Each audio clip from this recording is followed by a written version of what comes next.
apa namanya?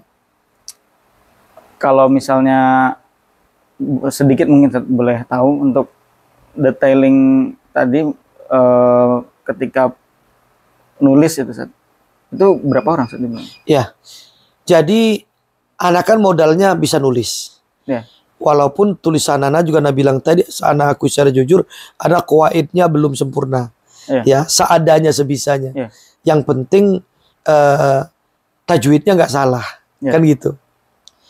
Bacaannya nggak salah, huruf-hurufnya nggak salah. Walaupun ada juga yang salah nggak sengaja. Itulah Al-Quran Mushaf Istiqlal aja udah berapa kali kan. Begitu sudah pemeriksaan ternyata ada kekurangan gitu kan. Padahal udah dikoreksi oleh ulama. Ini juga udah dikoreksi oleh ulama-ulama. Oleh ahlul Quran. Hafiz, imam masjid gitu. Imam besar maksudnya kan. Gitu. Nah, penulisan itu pertama kan karena munculnya dari anak nulis sendiri. Oh gitu. Anak sendiri. Satu juz anak bikin sendiri. 2 juz anak nulis sendiri. Sampai 3 atau 5 juz. Tiba-tiba saya pikir saya harus ngajak orang juga. Gitu. Saya ajaklah teman-teman khotot yang lain. Oh. Gitu. Jadi ada beberapa saya ibaratnya saya nggak mau berkarya sendiri. Saya nggak mau dapat pahala sendiri. Saya ajaklah ada Ustadz Sulaiman M. Nur namanya, ada Ustadz Badi, ada Ustadz Ibnu, apa namanya tuh, macam-macam, banyak, Suryadi, kemudian lagi Ustadz Fadli yang sekarang nulis di sini, yang nulis kaligrafi nama-nama itu, ya gitu, nulis semua nulis, saya kasih 1 juz, Ustadz Rafli segala macam ada, banyak nama nulis. Ada orang berapa, 7 apa berapa gitu nulis. Nah di satu sisi akhirnya anak yang tugas koreksi, tugas ngecek. Orang udah diukir gitu. Karena saya di panitia itu sebagai pelaksana teknis. Gitu kan, ketua panitia teknisnya. Jadi udah saya bagi, mereka nulis, ada yang nulis, ada yang menjiplak. Kan setelah ditulis di karton, dijiplak. Nah inilah juga, karena saya itu nggak kepikir mau diapain, fokusnya ke kayu. Tulisan kertas-kertas, entah kemana gitu loh. Ngerti gak? Yang kertas-kertas tadi. Padahal kalau mau dijilid kan bisa enggak tahu di mana. Karena mengkarton-karton tadi. Dan karena saya juga nggak punya tempat khusus waktu itu. Pindah-pindah juga. Gitu kan. Nggak ada tempat khusus gitu. Nah jadi ya udah. Setelah ditulis tadi dijiplak. Di kertas minyak. Kertas kalkir. Kertas karbon bukan? Bukan karbon. Bukan. Ditulis. Dijiplak. Betul pakai. Diulang lagi pakai spidol kecil. Gitu. Kertas minyak itu kertas transparan itu. Dijiplak. Jiplaannya inilah baru ditempel di papan. Papan udah disiapin tuh. Baru dilem, baru diukir, dipahan oleh tukang ukir. Nah untuk diketahui tukang ukir ini sebagian besar nggak bisa baca Al-Quran. Padahal sholat juga jarang sebelum ikut saya. Tapi begitu buat Al-Quran saya suruh sholat, saya suruh belajar ngaji. Bahkan sekarang ada jadi jemaah tablik gitu kan istilahnya. Yang ke masjid gak pernah berhenti gitu kan. Alhamdulillah kan dapat petunjuk kan gitu kan. Nah gitu. Itu lebih dari 1 kertas kayaknya Seth. Karena besar. Iya, kertas kartun tahu. Itu saya sambung-sambung 6 lembar. Karena kan dulu kan nggak ada kita mau padahal kalau zaman sekarang bisa mau pesan kertas berapa ukuran. Kalau dulu kan nggak kepikir seadanya aja. Kayunya juga kenapa? Ada yang nanya, kenapa 177 kali 144? Ya karena waktu itu kayunya adanya itu. Gitu. Jadi nggak ada khusus spesial ukurannya gitu. Yang mudah nyarinya ukuran 2 meter 2 meter. 2 meter dipotong untuk dirapikan jadilah 177 tingginya, 144 lebarnya gitu, dipres gitu. Ya udah pokoknya ini nggak ada perencanaan khusus. Gitu saat pembuatannya. Ya apa adanya. Termasuk nggak ada rencana mau dikemanain tadi. Nah gitu itu. Jadi ya inilah juga makanya ada orang yang bilang, wah melihat pengunjung ribu sebelum corona, pengunjungnya sampai 500 per hari. 500 per hari, tiap hari betul. Nah setelah corona nurun ya, berubah. Tapi sekarang udah mulai naik dikit-dikit lagi. Iya betul. Nah dan sekarang alhamdulillah pengunjung ini bukan hanya Sumatera Selatan, bukan hanya Lampung. Selama ini kan Sumatera Selatan dan Lampung. Sekarang Jambi, Bengkulu udah mulai rame, Bangka Belitung mulai rame, dan orang Jawa juga. Dari Tangerang, dari Semarang, dari Bandung, kayak orang Jawa itu keliling wisata Wali Songo, sekarang wisata ke sini. Di sini pun ada wali-wali juga. Jadi ikut semua nih jadinya. Dengan Al-Quran Akbar ini wisatanya hidup semua. Jadi kulinernya juga pempeknya makin laris tuh. Ya kan kira-kira gitu. Ya alhamdulillah. Nyerap semuanya. Nah inilah Al-Quran membawa berkah tadi. Nah disinilah yang saya syukuri. Alhamdulillah. Nah jadi ya seperti itu Al-Quran ini berjalan sampai sekarang. Dan akhirnya jadi tempat seperti ini. Lalu saya bangun dan Kiai Hasan Abdullah ya kesini kan sama mudir pondok yang lain kan. Pimpinan. Kapan itu? tahun berapa ya? Waktu ada nikahan, dibawa oleh KPM ke sini. Oh, ke sini. Begitu melihat dia tahun 2000 2013 kalau nggak salah. Ya, 2013 ntar lu pemilu bukan 2017. 17. Karena 2 tahun lagi mau pemilu 2019. Nah, di bawah ini, di ruangan kita acara itu, duduk, saya jelaskan Quran, belum netes air matanya. Dia, udah, kif intim, udah berhenti berpolitik. Ini nafik nih. Lebih nafik nih daripada politik. Udah cukup, udah ada yang lain, udah diganti yang lain. Antum gue stop. Tuh pondok, urus pondok udah. Udah selesai. Saya bilang, Pak Kiai, memang rencana saya mau stop, cuma 1 periode lagi. Waktu saya bilang gitu, saya jujur, 2 periode DPR RI dan 1 periode DPR kota, saya nih belum ada tabungan, semuanya untuk umat nih, untuk pesantren, untuk Al-Quran. Nah 1 periode lagi saya mau nabung dikit-dikit, di samping menyelesaikan Al-Quran ini belum kelar, gedung-gedungnya Nabi bilang kan gitu. Karena kalau saya di DPR saya dapat gaji kan, gaji dapat tunjangan segala macam, bisa saya alokasikan. Di samping anak saya udah mulai besar, saya jujur ngomong begitu. Nah, jadi saya mau nabung. Ya wes karep mulah katanya. Nggak kepilih saya. 2019 saya nggak kepilih. Nah, jadi makanya kata saya datang ke Kiai Pak, iya aku nggak kepilih. Senyum-senyum aja. Datang lagi. Iya, senyum-senyum aja beliau. Jadi dan ternyata apa yang terjadi itu Anda belum tahu potensi keuangan di sini waktu itu. Jadi beliau sudah bisa membaca seperti itu. Ternyata kalau ini dikelola seperti yang sekarang ini, ya nggak perlu jadi DPR. Ngerti nggak kira-kira? Kalau itu kan saya nggak ngelola, saya serahkan ke orang. Iya, bocornya banyak dong. Betul. Laporan belum tentu benar. Dan kemudian lagi yang nggak diperhatiin betul. Mungkin ada yang masuk bebas. Begitu dikontrol, masuk harus pakai tiket. Gitu kan. Nggak ada tiket nggak boleh masuk. Kira-kira. Akhirnya terkontrol manajemennya, keuangannya. Nah, bukan kita materialistis. Toh uangnya juga untuk ini. Ngerti kan kira-kira gitu. Nah, daripada bocor kemana-mana. Nah, bagi orang uang 10.000 tuh ya artinya sedikit. Tapi kalau dijadikan 100 orang udah jadi banyak. Apalagi 1.000 orang. Ya kan gitu kan. Nah, terus bisa jadi kemana-mana duitnya. Gitu kita kelola. Kemudian lagi gak kepikir mau bikin toko-toko souvenir. Ternyata laku gitu. Lihat berkembang. Ya istilahnya gitu banyak. Tadinya nggak ada. Cuma 1 orang ada jualan sekedar jualan kaos atau sedikit gitu. Anda pikir jadi semakin banyak toko, semakin banyak pengunjung. Rezekinya makin meluas gitu. Nah, saya selama nggak jadi DPR lagi 2019, saya kelola ini. Termasuk pesantren. Selama ini kan ada transfer duit terus. Saya kirim duit terus setiap bulan dari Jakarta. Anda nggak pernah ngecek ke dalam. Ternyata berantakan dalamnya. Ngerti nggak kira-kira? Makanya alhamdulillah ada Ustadz Rudi ini kan. Saya bilang, Tat, antum mau nggak ini dikasih Zikrillah? Ini kan gurunya Zikrillah. Ustadz, Pak katanya ada Ustadz aku mau. Ya udah, kelola pesantren. Karena bilang ini pondok Bu. Walau Zikrillah sudah tamat, inti tetap pimpinan. Enggak akan ada roba. Zikrillah biar urusan lain. Gitu. Asal antum kelola dengan benar. Daripada inti ngedirikan pondoknya mana-mana, ngapain dia dirikan ini? Punya inti, kelola lah 100% Anda serahkan. Gitu. Sampai sekarang alhamdulillah. Gitu istilahnya. Paling Anda mantau. Oh berarti udah ini ya, udah beliau. Udah lama. Udah lama, udah berapa tahun di sini beliau. Dalam tahap ini kita akan mau adalah kan. Biarlah tapi belum tahapannya. Ya tadi ujiannya corona tadi kan. Begitu corona turun lagi, mulai recovery lagi, gara-gara gitu. Tapi ini semua bagian daripada ujian. Bagian daripada ujian. Anak kok muridnya enggak makin banyak? Sengaja, memang Allah sengaja begitu. Karena tempatnya juga belum ada. Kan gitu. Biarin aja. Anda nggak ngoyo. Yang penting kan kita manusia ini kan bukan jumlah, tapi berbuatnya. Berbuatnya. Yang penting kita udah berbuat. Yang penting kita udah sodakoh. Masalah nilainya berapa ya tergantung sesuai kemampuan kita. Kan begitu. Nah, tapi apakah kita nggak mau besar? Mau dong. Tapi nanti step by step. Saya benahi dulu Al-Quran ini nih. Pembangunan Al-Qurannya benahi. Karena ini orang masuk bayar. Kalau bayar fasilitasnya harus bagus dong. Betul. Iya kan? Jangan udah bayar tapi kok ini buruk, jelek, kotor, WC-nya berantakan kan gitu. Nah makanya akhirnya kan saya sudah sampaikan Zikrillah, Diki, kau kelola lah, kau jadi direkturnya mulai sekarang.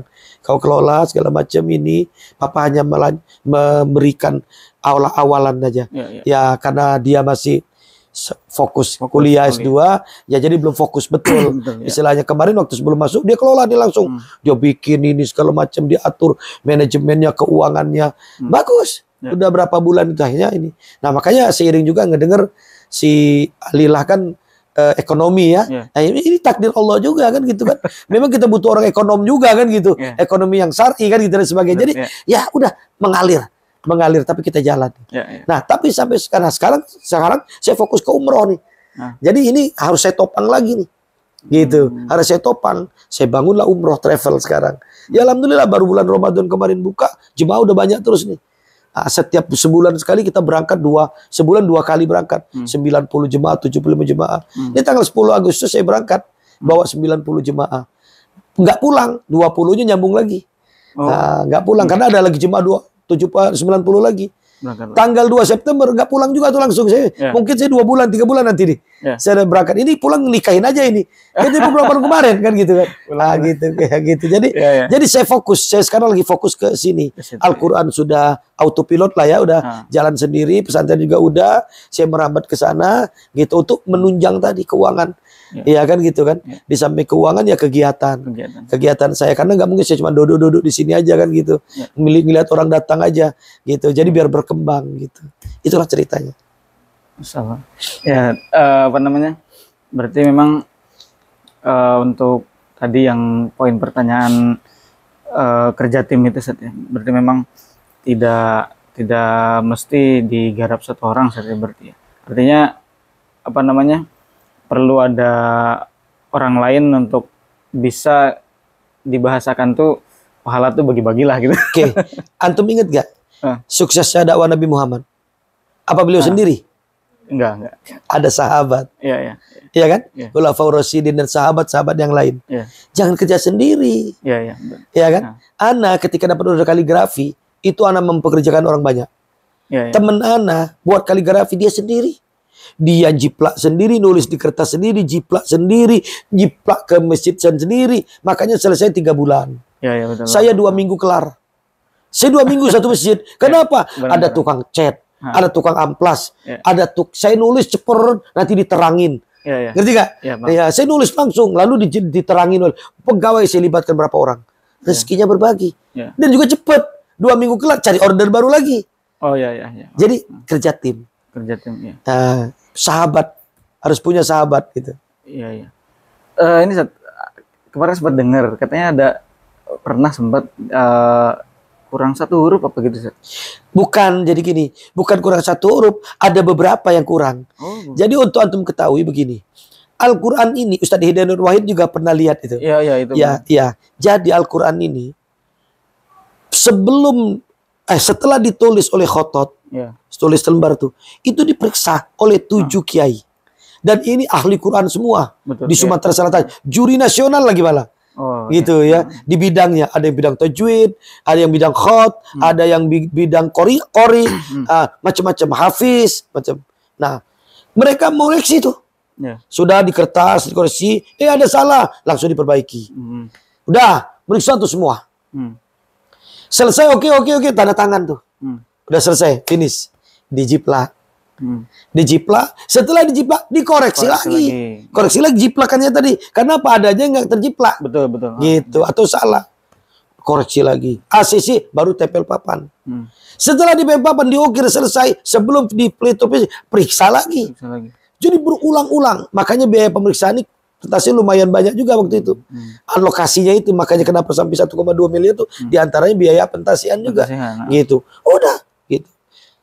Dikoreksi tukang ukirnya sudah selesai, sudah di finish, sudah di itu. Oh ini masih, lepas karena ada tukang ukir nggak bisa baca tadi kan, titiknya hilang kan, akhirnya ditempel gitu kan, dibikin baru lagi. Sudah selesai finish di pelitur, dikoreksi lagi sebelum diwarnai emas.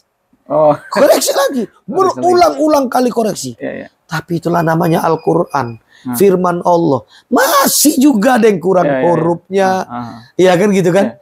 Mungkin tanya segala macam ada. Nah, begitu menemukan itu langsung kita perbaiki. Gitu perbaiki. Makanya saya sering ngomong dengan pengunjung, tolong dikit-dikit dibaca. Ya, di samping dapat pahala, kalau ada kekurangan kesalahan bisa kita perbaiki. Begitu. Itulah kira-kira. Nah, saya bilang tadi Mushaf Istiqlal pun tadi udah nomor 1 kiainya, ustadznya benar. Pas keempat lah ini kok kurang. Gitu kan. Karena apa kata tadi? Ya kembali lagi ayat-ayat Allah. Gitu. Mungkin ini Zat, kayak dulu saya pernah dibilang Syekh Bil Aid namanya, dari Maroko. Beliau itu kan yang bawa manhaj pengajaran khot masuk ke Indonesia. Salah satunya Ustadz M. Nur juga belajar sama beliau. Itu beliau bilang begini, di karya-karya Kodim yang sudah berabad-abad, biasanya di Turki itu kadang banyak ada keteledoran juga. Terus beliau bilang, itu beliau nyampaikan ketika saya membawa karya saya ke beliau itu. Saya nulis Surah Al-Mulk waktu itu lomba di Turki. Beliau bilang begini, setelah nemuin kesalahan di tulisan saya, ini jangan gini. Terus beliau bilang, kamu kalau buat karya semaksimal mungkin, apalagi yang ditulis ayat Al-Quran, nggak akan perfect. Beliau bilang, karena memang Al-Quran itu mukjizat. Kamu semua itu dilemahkan dengan Al-Quran. Nah ini tadi itu sangat nyambung ke situ. Betul. Gitu. Karena ditulis Al-Quran itu. Saya bilang tadi, anggap saya ini bodoh lah. Ulama-ulama itu hebat-hebat semua loh. Betul, ya. Hafiz Quran. Dan ada yang istiqomah, yang tawadu. Betul, ya. Gitu, luar biasa. Apalagi yang ketuanya, almarhum Kiai Haji Muhammad Nawawi Deji Al-Hafiz. Masya Allah tawadunya. Sampai sempat sholat berjamaah. Masa nyuruh anak sih yang bodoh begini imam. Enggak mau dong. Dipaksa. Gitu. Saking tawadunya gitu. Jadi, dan beliau terkenal lah di Palembang ini gitu. Ahli Quran betul. Quran berjalan. Sifat-sifat beliau luar biasa. Semoga Allah muliakan di sisinya ya. Itu luar biasa. Dan kiai-kiai semua itu saya mau bodoh. Mereka bisa, saya nggak berani meriksa. Gitu istilahnya gitu. Nah sampai saya bilang tadi, antara menghindari karena pikiran saya udah banyak. Mau cari duitnya, ya kan kurang duit tadi kan, mau cari duitnya, mau beli bahan materialnya, maka saya ajak teman-teman saya penulis-penulis otot-otot tadi, salah satu niatnya itu juga, di samping memberi kesempatan dapat pahala, salah satunya biar mereka fokus. Lah kalau saya semua yang nulis, nyari duitnya kapan? Nggak fokus, waduh ini kayu nggak ada nih, gimana nih? Nggak fokus kan? Makanya, dan bahkan ada beberapa juz tulisan saya pun diulang lagi, ada. Gitu. Saya persilahkan, nggak masalah. Gitu istilahnya. Ustaz, ini kayaknya ini kita ulang lagi biar agak sama. Silakan. Anda nggak mikir. Anda nggak mau. Wah, ini harus punya saya. Tulis saya nggak perlu. Nggak perlu. Sama dengan pesantren. Ketika saya mendirikan pesantren dulu namanya Al-Khuriyah. Singkatan dari Al-Khuriyah, Ariyat Arisalah. Di tempat 3 pondok, saya 3 pondok. Begitu Pak Marzuki masuk, bantu pesantren bersama dengan Al-Quran ini, saya rubah namanya, yayasannya rubah, pendirinya beliau termasuk saya, nama yayasannya saya rubah IGM Alisania gitu, bukan Negara Al-Huriyah. Teman-teman ustaz-ustaz teman-teman saya ini yang ini nanya, Pak, apa nanti nggak dikuasai Pak Marzuki? Nggak apa-apa. Kenapa harus pusing? Yang penting pesantrennya ada. Ya nanti dimiliki dia, nggak apa-apa. Apa yang harus kita miliki? Silakan, selagi beliau mau mengelola pesantren ini sesuai dengan rencana kita, pesantrennya gratis, manfaat bagi umat, silakan. Kenapa harus punya kita gitu loh? Kenapa harus punya egosentris ini yang merusak kita? Maunya kita, saya, ngapain? Betul. Jangan. Al-Quran saya nggak pernah menyebutkan bahwa saya sendiri kerja, enggak. Saya sebutkan. Dan saya nggak pernah ngasih tahu Al-Quran ini milik pribadi saya, enggak. Tapi orang tetap aja ya punya Sofatillah. Yang nulis Sofatillah. Tapi dalam ceramah saya, dalam wawancara saya sebutkan. Bahkan tempo hari ada nama-namanya. Sekarang karena renovasi, belum saya bikin lagi. Dulu tadinya saya bikin tuh di baliho-baliho. Di sini dulu. Sebelum direnovasi bagus begini. Nah tapi ada ruangan nanti dalam sejarahnya ada bikin. Nanti ada penulisnya, petasinya, panitianya. Iya semua. Kalau di sini fotonya Bapak Marzuki sampai Basmati. Beliau ketua dan bendahara kan gitu waktu itu. Dan karena beliau yayasan ini yang bangun pesantren, yang beli tanah pesantren, ada kaitannya itu bukan semata-mata Al-Quran saja gitu. Nah, nanti ada. Selama ini ada fotonya, ini segala macam saya bikin. Karena ini renovasi, nanti ada ruangan yang saya bikin. Istilahnya di situ sejarah Al-Qurannya, pembuatnya siapa, yang nyumbangnya siapa, sumbangannya itu sebanyak sekian ratus juta, ada semua di situ. Nah, jadi istilahnya tuh orang tahu siapa yang nyumbang. Jadi anak cucu yang melihat nanti, oh kakek saya ikut nyumbang di sini. Iya, jadi amal jariah beliau gitu. Gitu ceritanya. Ngeri.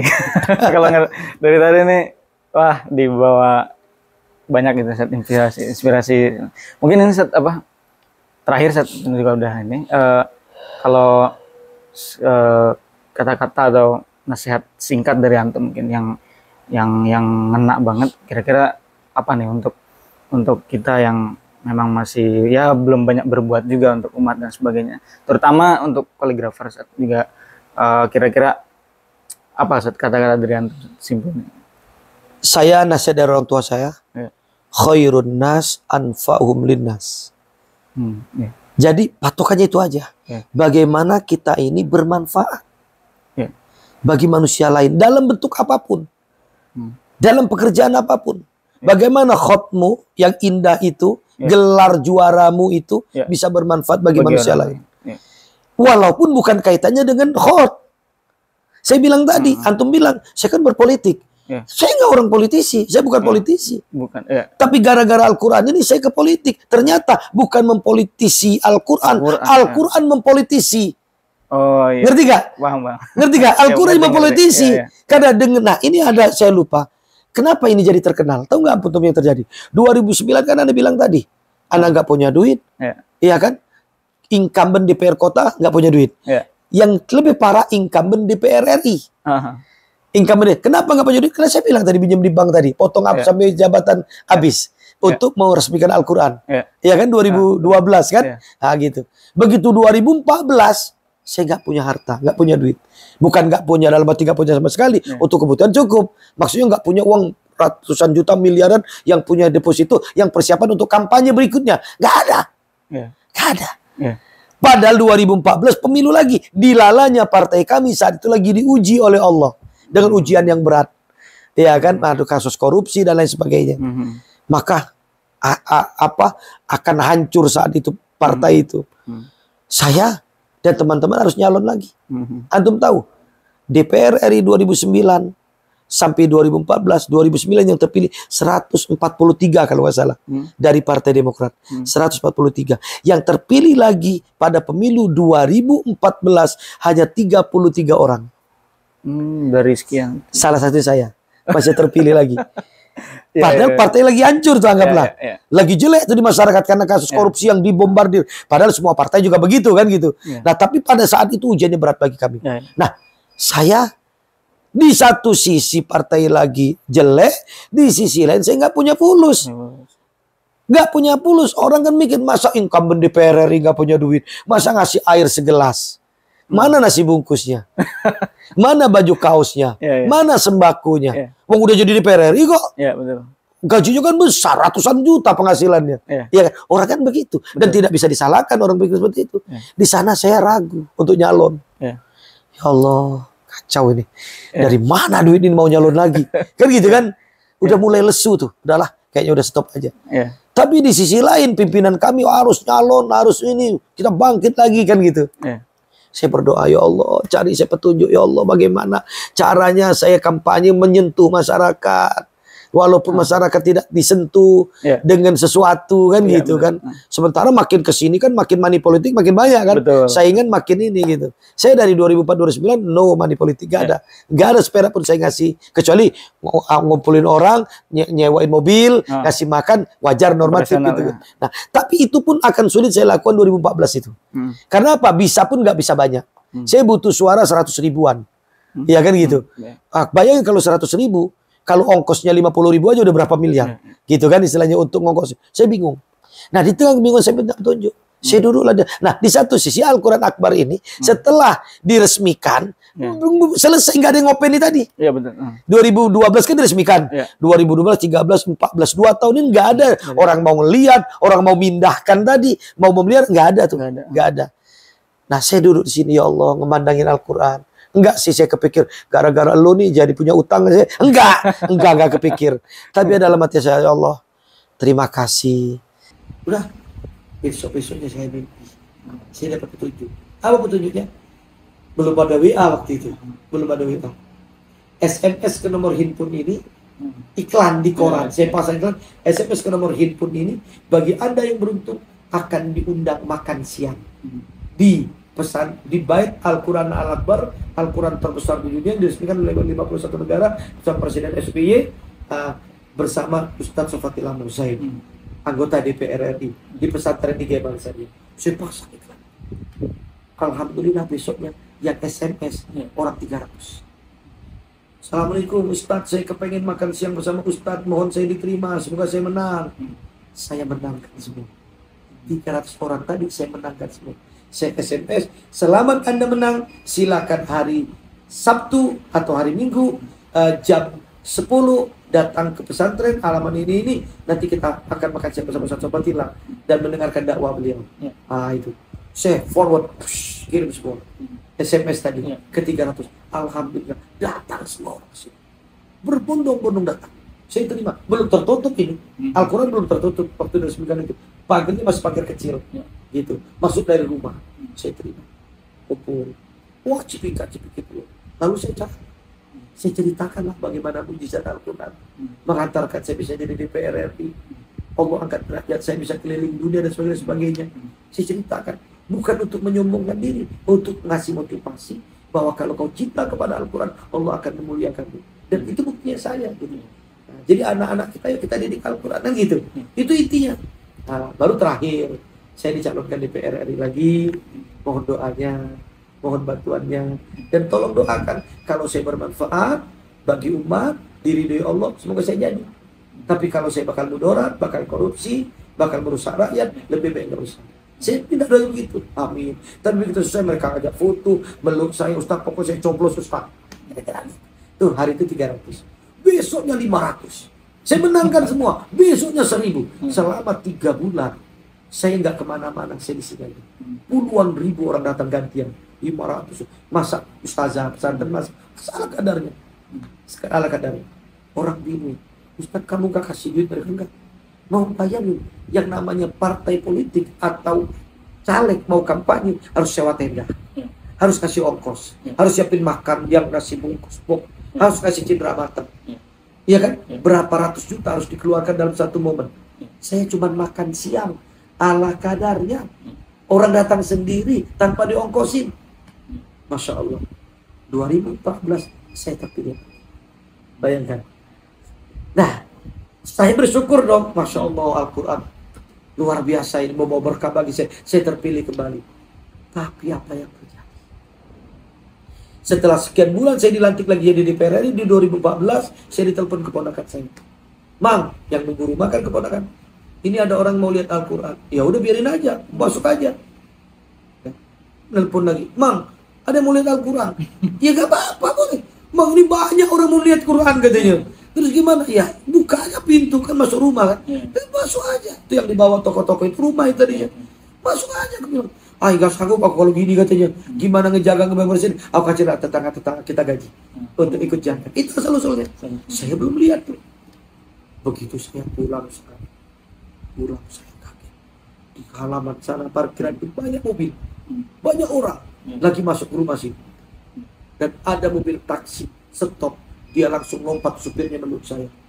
Ustaz, terima kasih Ustaz. Saya mau udah lama mau ketemu Ustaz. Penumpangnya masih di dalam mobil tuh. Nah, kamu siapa? Saya taksi ini Ustaz. Makasih. Apa makasih apa? Saya menang door prize waktu itu. Saya diundang makan siang sama Ustaz Bapak di sini. Lah, saya dong yang berterima kasih. Saya bilang, bukan Ustaz. Saya ini nyopir taksi di bandara. Setiap hari ada penumpang. Sejak saya diundang ke sini, setiap ada penumpang, saya bilang, kamu tahu nggak di sini ada Al-Quran terbesar di dunia, diresmikan 51 negara. Jadi saya lesnya tanpa saya suruh. Ya, akhirnya apa? Saya bilang, wah saya dong terima kasih. Enggak Ustaz, saya biasanya kalau penumpang tuh ke Novotel, harganya 100.000. Begitu saya kasih tahu Al-Quran, mutar ke sini, baru ke Novotel, jadi 300.000. Saya omset saya naik sejak ada Al-Quran Akbar. Nangis dia belum, saya makasih Ustaz. Saya nggak lagi punya utang Ustaz sejak ini gitu. Bahkan saya putarkan ke songket kemana segala macam. Itu sopir taksi asli. saya diakali. Iya kan? Seolah-olah saya ini diberi biar jadi kampanye, biar jadi DPR ini dengan ide ini, ternyata Allah itu mengembalikan ke Al-Quran ini agar ribuan orang, puluhan ribu datang ke sini agar Al-Quran ini viral. Waktu belum ada viral-viralan, viral dengan mulut ke mulut orang berdatangan. Begitu saya masuk, ada ibu-ibu pengajian, wah langsung nyerbu saya, Ustaz, makasih Ustaz, saya menang door prize waktu itu, saya diundang ke sini. Sejak itu Ustaz, setiap ada yang namanya pengajian, saya ajak, yuk sekali-sekali kita pengajiannya Al-Quran Akbar. Kita melihat Al-Quran, kebanggaan Al-Quran. Lah, saya dan Bu yang terpaus, enggak. Karena apa, kalau saya ceramah pasti kasih amplop 50 bisa 100 ribu. Tapi kalau saya bawa ke sini kasih sokongan turunan, beli charter base, beli makanan. Ustaz lebih jadi 500, kadang 1 juta Ustaz. Makasih Ustaz, berkah Quran ini. Langsung sujud. Itulah kan kira-kira. Jadi, nah termasuklah sekarang. Jadi nggak ada kaitan. Jadi yang aku bilang tadi, politik ini hanyalah sementara. Politik itu adalah jembatan, nggak selamanya. Nggak selamanya. Jadi saya diarahkannya ke politik. Antum entah kemana, gitu loh. Silakan.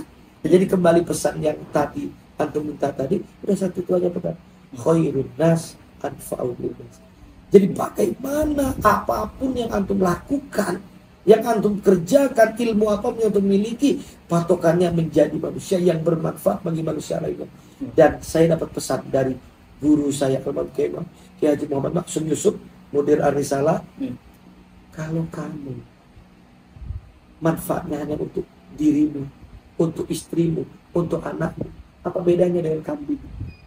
Apa bedanya dengan burung, dengan binatang? Burung bisa nggak kasih makan anaknya? Bisa nggak bangunin rumah anaknya? Bahkan belum anaknya lahir, belum ada telur, dia udah bikin rumah duluan. Enggak kayak kita, udah punya anak banyak, rumah belum punya. Burung lebih hebat berarti.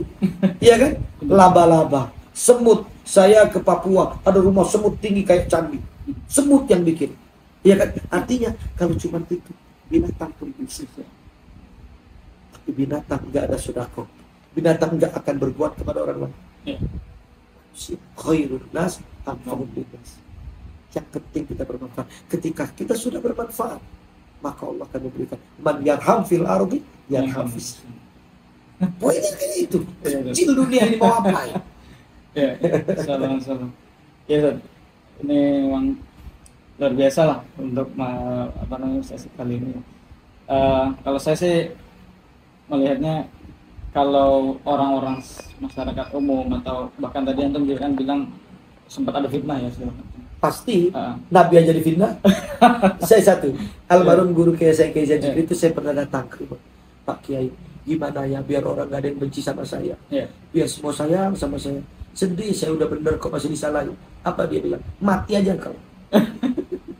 Jangankan kau, aku aja udah tua begini, yang gak macem-macem cuma ceramah kerjanya, ada yang benci sama aku. Jangankan aku, sofatillah, Nabi Muhammad, apa kurangnya? Dari remaja udah digelari Al-Amin. Iya, tapi masih difitnah, mau dibunuh bahkan, bukan hanya dibenci. Apalagi kita. Gitu. Jadi memang tadi kalau misalnya masyarakat umum atau yang juga nggak suka lah atau bahkan fitnah itu, mungkin kalau nggak tahu di balik Al-Quran yang kita lihat ini, itu kalau dia nggak tahu di balik itu ada kisah-kisah menarik tadi, bahkan bisa menjadi inspirasi besar, ya kemungkinan akan beda pandangan. Jadi memang kemarin saya terdetik itu soalnya waktu Ustaz Rudi, padahal Ustaz Rudi baru ngejelasin mungkin 10, ya nggak 5% dari yang antum jelasin tuh. Jadi beliau ngejelasin gitu, itu saya langsung ini sih kalau orang yang datang bahkan nggak datang sekalipun, nggak tahu di baliknya ada hal seperti ini, pasti akan beda pandangan dengan orang yang tahu perjalanannya. Mungkin cukup sekarang jadi Jazakumullah khair. Ana senang, terima kasih untuk mau sharing, memberi kesempatan saya juga sharing, karena inilah watawasau bil haq watawasau bis sabr.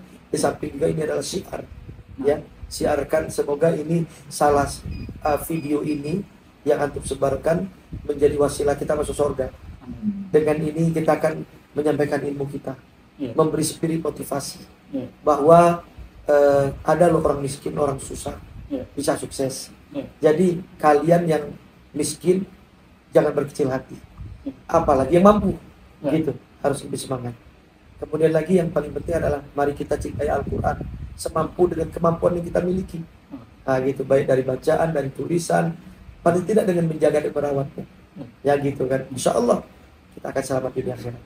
Terima kasih, Ana doakan antum sukses. Amin. Ya, semoga ilmu antum makin bermanfaat bagi umat dan antum juaranya mendunia lagi ya. Amin. Bahkan apa namanya? Ya, bisa saja Ustaz. Ana dulu pernah terpikir juga, wah saya bisa nggak ya jadi penulis mushaf Al-Quran di Mekah sana, di Madinah?